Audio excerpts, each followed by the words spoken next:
दोस्तों नमस्कार। दोस्तों, जब 2020 के मार्च महीने में देश के अंदर लॉकडाउन लगा, लॉकडाउन लगने के बाद में देश का हर नागरिक जिस स्थिति में था उस स्थिति में रह गया। यानी जहाँ भी था वहीं यथास्थिति उसकी हो गई। जहाँ इकाइयाँ, विद्युत इकाइयाँ हों या बिजनेस इकाइयाँ हों या किसी और संगठन की इकाइयाँ हों, वो सारी यथास्थिति की स्थिति में आ गई। यानी कि देश का जो मजदूर था वो बेरोजगार हो गया, और जिन राज्यों से जो मजदूर दूसरे राज्यों में जो मजदूरी करते थे, उन राज्यों खुद के पास उनका डेटा नहीं कि हमारे राज्य से कितने मजदूर दूसरे राज्य में काम करते हैं। और जब लॉकडाउन हो गया, जब उस समय सरकार ने सभी जो बिजनेस इकाइयाँ थी या बिजनेसमैन थे, उनसे ये कहा गया था कि आप इस लॉकडाउन की स्थिति में जो मजदूर आपके यहाँ कार्यरत हैं, आप उनके लिए भोजन, पानी, रहने की व्यवस्था। लेकिन सारी बिजनेस इकाइयाँ उन्हें हाथ ऊपर खड़े कर दिए। सबने उनको भोजन व्यवस्था देने से इनकार कर दिया। मजदूर क्या करता बेचारा, पैदल ही अपने देश चल दिया। हमारी लोकल भाषा में अपना देश अपने गांव को कहते हैं। तो मजदूर पैदल ही अपने गांव चल दिए, चाहे बिहारी हो, चाहे यूपी का हो, चाहे वो राजस्थान का हो, चाहे वो हरियाणा का हो, चाहे वो गुजरात का हो, चाहे किसी भी स्टेट का हो, लेकिन है प्रवासी मजदूर, है भारत का नागरिक। लेकिन सरकार की तरफ से कोई भी मदद उनके लिए नहीं मिली। कई हादसे हुए, ट्रेनों से मजदूर मरे, एक्सीडेंटों से मजदूर मरे। तब कहीं जाकर के 28 मई को सुप्रीम कोर्ट ने संज्ञान लेकर के भारत की सरकार को आदेश जारी किया कि आप जितने भी प्रवासी मजदूर हैं सबको घर वापस उनके पहुंचाएं और अपने खर्चे पर पहुंचाएं। यानी कि जो भी प्रवासी मजदूर को भारत की सरकार अगर उसके घर पहुंचाएगी तो सारा खर्चा भारत की सरकार वहन करेगी। ये सुप्रीम कोर्ट का 28 मई को आदेश आया था। लेकिन जब लॉकडाउन लगा था, जब दूसरा लॉकडाउन जब आगे बढ़ा था, जब उस समय भारत के प्रधानमंत्री माननीय नरेंद्र मोदी जी ने यह कहा था कि आप विपत्ति को अवसर में बदलिए। लेकिन सबसे पहले विपत्ति को अवसर में सरकार ने बदला। वो माइग्रेट, वो प्रवासी मजदूर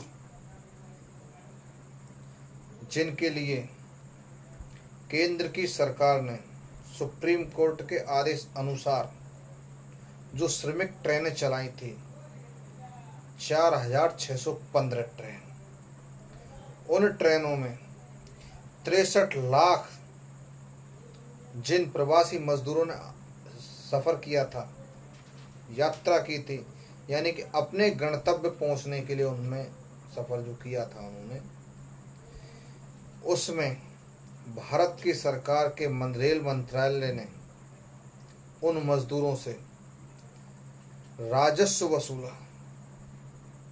यानी कि उनकी विपत्ति को अवसर में बदला उन्होंने। यानी कि कोई मजदूर मरे तो मर, हमें कोई लेना देना नहीं। बुढ़ा मरे या जवान, हमें तो हत्या से कहा। उन्होंने जून महीने में प्रयागराज डिवीजन में जो ट्रेन चली थी, उन ट्रेन में जून महीने में 46,650 यात्रियों ने सफर किया था। और रेल मंत्रालय में उनसे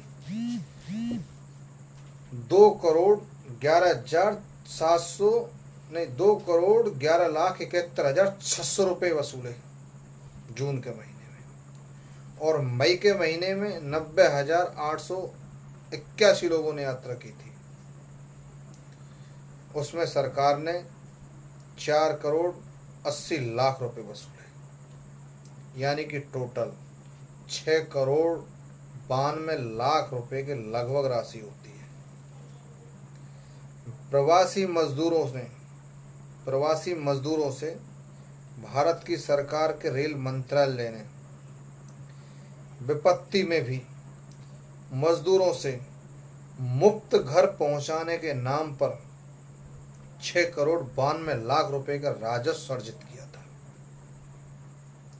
जब सरकार की किरकिरी हुई तो उसमें सरकार ने कहा कि हमने तो 85% खुद ने वहन किया है और 15% राज्य की सरकारों ने वहन किया है।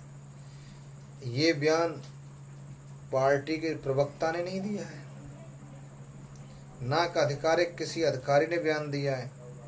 खुद भारत की सरकार ने आगे आकर बिना प्रवक्ता के ये स्टेटमेंट दिया था कि हमने प्रवासी मजदूरों को 85% किराया वहन किया है और राज्य की सरकारों ने 15% किराया वहन किया है। लेकिन केंद्र की सरकार सुप्रीम कोर्ट के अंदर ये साबित नहीं कर पाई कि उन्होंने मजदूरों से किराया नहीं लिया है। अगर कुछ होता या किराया नहीं लेते तो उस चीज को साबित करते, लेकिन साबित वो कर ही नहीं पाई। ये जो मैं बता रहा हूं आपको, ये मेरा मुंह जबानी नहीं है। ये प्रयागराज डिवीजन के जो चीफ हैं केशव त्रिपाठी, आरटीआई एक्ट 2005 के तहत आरटीआई एक्ट की धारा 61 में ये सूचना दी है उसने कि जून महीने में जो यात्रियों से इतना अर्जन किया था और मई महीने में इतना अर्जन किया था, टोटल ये है। आरटीआई एक्ट के तहत उन्होंने सूचना दी थी, यानी कि जून महीने में 46,650 यात्रियों ने यात्रा की थी, जिनमें से राजस्व हुआ था 2,11,71,600 और मई महीने में 90,881 लोगों ने यात्रा की थी, जिसमें राजस्व हुआ था 4,80,00,000 रुपये, यानी टोटल 6,92,00,000 रुपये होता है ये। और जब दोबारा प्रेशर पड़ा सुप्रीम कोर्ट का, तब सुप्रीम कोर्ट के अंदर भारत सरकार ये साबित नहीं कर पाई कि उन्होंने मजदूरों से किराया नहीं लिया है। एक भी ऐसा साक्ष्य पेश नहीं कर पाई। एक स्वयंसेवी संगठन स्टैंडर्ड वर्क्स एक्शन नेटवर्क की रिपोर्ट के हिसाब से जो माइग्रेट मजदूर थे, प्रवासी मजदूर, यानी कि 85% मजदूरों ने किराया खुद वहन किया था और उन 85% मजदूरों में से 62% मजदूरों ने तो 1,500 रुपये से ऊपर का किराया वहन किया था। और साथ ही सुप्रीम कोर्ट ने यह भी आदेश जारी किया था कि जो प्रवासी मजदूरों को भारत सरकार उनके गंतव्य पहुंचाएगी तो उनके खाने पीने की व्यवस्था भी करे। लेकिन ये चीज़ तो सबको पता है, देश के अंदर कैसी खाने पीने की व्यवस्था रही थी और कैसे लोग घर पहुंचे। अपने मजदूरी करने वाले क्षेत्र से घर पहुंचने तक के बीच में कम से कम लॉकडाउन के दौरान श्रमिक ट्रेनों में 100 मजदूरों की मृत्यु हुई थी। कईयों बच्चों की माएँ मृत्यु के गाल में समा गई थी। इतनी भयावह स्थिति थी। उस स्थिति में भी भारत की सरकार के रेल मंत्रालय ने 6,92,00,000 रुपए का राजस्व अर्जित किया था, यानी कि मजदूरों की विपत्ति को अवसर में बदला। और जब खाने की स्थिति आती है कि मजदूरों को खाना दिया या नहीं दिया तो कितना दिया, तो ये केशव त्रिपाठी जी ने आरटीआई एक्ट में बताया था यानी कि जून महीने में जो प्रवासियों को, जो यात्री थे, उनको जो खाना दिया गया है वो कुल 31,73,000 रुपये का था। अगर जून महीने के यात्रियों में इसको डिवाइडेशन करें तो उसका एक प्रति व्यक्ति आता है 34,93 पैसे। और यही पैसा मई महीने में जो टोटल यात्रियों पर खर्च किया था वो था 46,650 रुपये। अगर इसको प्रति व्यक्ति में अगर डिवाइडेशन करें तो ये 36 रुपये 53 पैसे के आसपास आता है। लेकिन इस हिसाब से देखें तो आदमी भरपेट खाना खा सकता है। लेकिन आप देखिए स्टेशनों पर, ट्रेन के अंदर स्थिति क्या भयावह थी। यानी भूखे मजदूर मर गए, बच्चे दूध बिना मर गए, माएँ बच्चों को छोड़कर एक्सपायर हो गई। यानी कि इतनी भयावह स्थिति हो गई कि उसका वर्णन करना स्टेप बाय स्टेप मेरे बस की वाली बात नहीं है। लेकिन हृदय जो है ये बहुत विशाल होता है और धैर्य धारण करना पड़ता है। स्थिति आई, मजदूर घर पहुंचे, लेकिन इसमें जो मुख्य चीज़ ये थी कि ऐसी स्थिति में जब राम रूठ जाए तो राज नहीं रूठता है। लेकिन उन प्रवासी मजदूरों से तो राम भी रूठ गया और राज भी रूठ गया।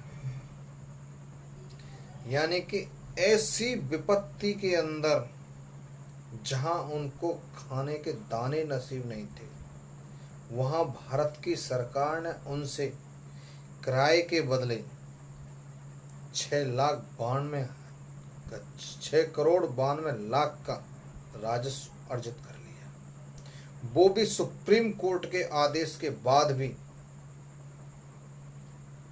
यानी कि सुप्रीम कोर्ट के आदेश बिल्कुल ताक पर रख दिए और राजस्व अर्जित कर लिया। लेकिन ऐसा अगर कोई आदेश सुप्रीम कोर्ट करता जहां या तो सरकार बनाने से संबंध होता या दलित संगठनों से संबंधित होता, तो सरकार फौरी तौर पर सुप्रीम कोर्ट के आदेश को लागू करती। इसीलिए कहते हैं कि भारत की सत्ता पुरुष को नारी और नारी को पुरुष बना देती है। सत्ता कुछ भी कर सकती है और ये खूब भली भांति भारत के नागरिक की समझ में आ चुका है कि मौजूदा सरकार विपत्ति को अवसर में बदलना अच्छी तरीके से जानती है, चाहे इसके लिए अपने देश के नागरिकों की लाशों पर पांव रखकर ही क्यों न गुजरना पड़े। तो मुहावरा है ही है, जब विपत्ति के दौरान देश के मजदूर जिनके पास खाने के लिए पैसा नहीं था, उस स्थिति में घर पहुंचाने के लिए सुप्रीम कोर्ट के आदेश के बावजूद भी भारत की सरकार के रेलवे मंत्रालय ने उन यात्रियों से 6,92,00,000 रुपए का राजस्व वसूल लिया। इससे ज़्यादा क्या होगा इस देश की जनता के लिए, आप सोचिए।